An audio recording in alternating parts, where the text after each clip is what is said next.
Hello everyone, welcome you all to my channel Accountsmate. I hope you all are taking good care of your health. So आज हम topic cover करने वाले हैं issue of debenture का last, that is interest on debentures. So example से start करते हैं.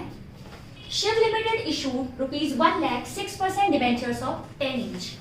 Shiv limited ने 1 लाख रुपए के डिबेंचर्स इशू किए. और कौन से डिबेंचर? 6% वाले. मैंने आपको पहले ही बताया था डिबेंचर के आगे एक रेट स्पेसिफाई किया जाता है. इसका मतलब ईयरली इन डिबेंचर होल्डर्स को 6% के रेट से कंपनी इन्होंने जितने भी डिबेंचर्स ले रखे हैं उस पर इंटरेस्ट पे करेगी. और कई बार डिबेंचर्स के आगे रेट स्पेसिफाई नहीं होता तो वो कौन सी क्लास होती है? जीरो कूपन बॉन्ड्स या डीप डिस्काउंट बॉन्ड. 12th के पार्ट से ये बहुत इंपॉर्टेंट है. जीरो कूपन बॉन्ड्स और डीप डिस्काउंट बॉन्ड्स का मतलब होता है ऐसे डिबेंचर्स जिनके आगे कोई रेट स्पेसिफाइड नहीं होता, वो कम अमाउंट के डिबेंचर्स इशू कर दिए जाते हैं. लाइक 100 का डिबेंचर आपको 94 में दे दिया जाएगा, फ्यूचर में आपको 100 या 150 इंक्लूडिंग प्रीमियम पे किए जाएंगे. तो जो डिफरेंस होता है 94 और 105 और 150, that will be termed as your interest. इसलिए उसे डीप डिस्काउंट या जीरो कूपन बॉन्ड्स कहा जाता है. अगर डिबेंचर्स के आगे रेट स्पेसिफाइड है तो आपको इंटरेस्ट पे करना पड़ेगा. मींस कंपनी इंटरेस्ट पे करेगी डिबेंचर होल्डर्स को.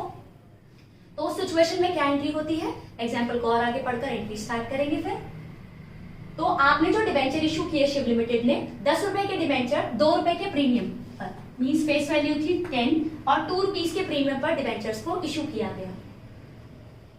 The issue was fully subscribe, मतलब 1 लाख रुपए के डिबेंचर्स कंपनी ने इशू किए थे और 1 लाख की ही डिबेंचर एप्लीकेशन कंपनी को रिसीव हो गई. इशू फुली सब्सक्राइब था.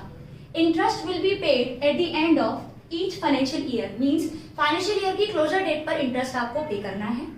जर्नल एंट्रीज बतानी है आपको इंटरेस्ट की 2012-2013 के लिए. Tax deducted at source 10%. अब यहां वर्ड यूज हुआ TDS. TDS means tax deducted at source.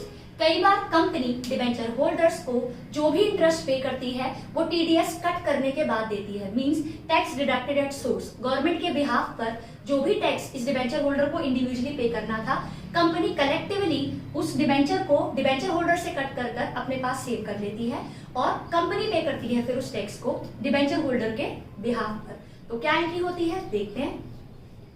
Since debenture का जो आपको इंटरेस्ट पे करना है वो ईयर एंड पर करना है, तो 1 अप्रैल में अगर आपने डिबेंचर इशू किए तो आप जो इंटरेस्ट आप पे करोगे वो 31 मार्च 2013 में पे करोगे. इंटरेस्ट बिजनेस का खर्चा, तो एंट्री क्या होगी? Interest on debentures debit to debenture holder. जो अमाउंट आपको डिबेंचर होल्डर को पे करनी है वो तो आप लिखोगे टू डिबेंचर होल्डर, और जो गवर्नमेंट को पे करनी है उसे आप लिखोगे टैक्स पेबल. क्योंकि मैंने अभी आपको क्या बताया, कंपनी डिबेंचर होल्डर को टैक्स वाली अमाउंट डिडक्ट करने के बाद टीडीएस के बाद जो अमाउंट होती है वो पे करेगी. सो 1 लाख के डिबेंचर्स अगर वो 6% है, मींस ईयरली कितना इंटरेस्ट पे करना पड़ेगा? 1 लाख का 6%, तो ये अमाउंट कितनी आएगी? 6,000. 6,000 में टीडीएस कितना कट हो रहा है? मींस गवर्नमेंट कितना टैक्स चार्ज कर रही है? 10%. तो 6,000 का 10% मींस 600, और 90% किसके पास जाएगा? डिबेंचर होल्डर के लिए. तो 6,000 माइनस 600, ये अमाउंट आएगी आपकी 5,400. होपफुली आपको समझ में आया. जो भी इंटरेस्ट है बिजनेस का खर्चा डेबिट हुआ, डिबेंचर होल्डर को मिलेगा जो amount after deducting the discount 5,400. फिर ये होता है इंटरेस्ट ड्यू करने की एंट्री, बीइंग इंटरेस्ट ड्यू. फिर आप डिबेंचर होल्डर को इंटरेस्ट पे कर देंगे, डिबेंचर होल्डर टू बैंक, और आप गवर्नमेंट को भी टैक्स पे कर देंगे. तो ये आप कलेक्टिवली इसको अलग अलग भी बना सकते थे, डिबेंचर होल्डर टू बैंक और टैक्स पेवर टू बैंक. आप यहाँ कलेक्टिवली भी बना सकते हैं. Debenture holder debit, tax payable debit to bank. तो 5,400 का इंटरेस्ट आपने डिबेंचर होल्डर को पे कर दिया. 600 आपने उस डिबेंचर के इंटरेस्ट पर टैक्स गवर्नमेंट को पे कर दिया, और कलेक्टिवली फर्म ने 6,000 रुपीज ऐसे पे कर दिए. कौन सी डेट? 31 मार्च. और 31 मार्च को कंपनी क्या करेगी? ये इंटरेस्ट बिजनेस के लिए खर्चा, और कंपनी अपने पीएनएल से इसको राइट ऑफ करेगी. तो एंट्री क्या होती है? Statement of P&L debit. Company के पीएनएल को बोलते हैं statement of PNL. Statement of PNL to interest on debenture. कितना interest? Collectively total amount. Hopefully आपको ये समझ में आया।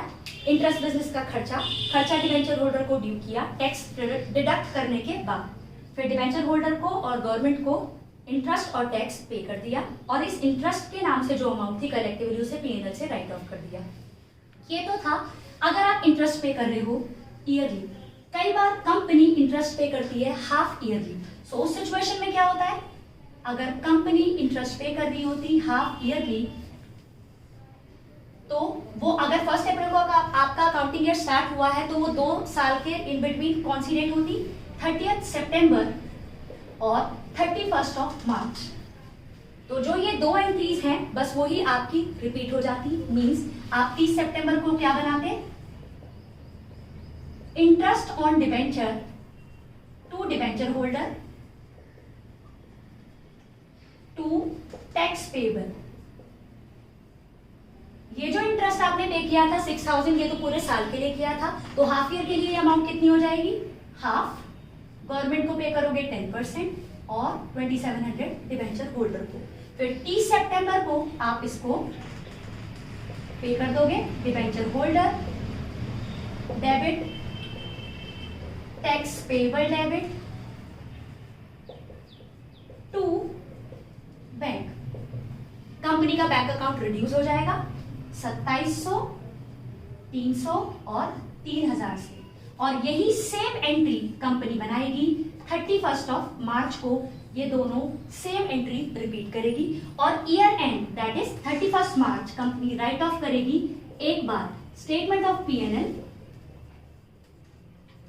Debit to interest on debenture, क्योंकि कंपनी ने कलेक्टिवली इंटरेस्ट ऑन डिबेंचर कितना पे किया, 3000 यहां और 3000 फिर दोबारा इस एंट्री पर पे करेगी, तो 6000 को कंपनी राइट ऑफ कर देगी इंटरेस्ट के नाम से। सो होपफुली समझ में आया आपको। जो भी इंटरेस्ट था उसको ड्यू किया आफ्टर डिडक्टिंग टैक्स, और जो भी टैक्स है या डिबेंचर होल्डर के जो भी ड्यूज हैं उनको पे करने के बाद कंपनी उनको राइट ऑफ कर देती है। तो होपफुली आपको ये समझ में आ गया। अगर आपको मेरी वीडियोस अच्छी लगती है तो इन्हें लाइक और शेयर करें। अगर आप मेरे चैनल पर नए हैं और अभी तक मेरा चैनल सब्सक्राइब नहीं किया है तो do subscribe my channel to. Thank you.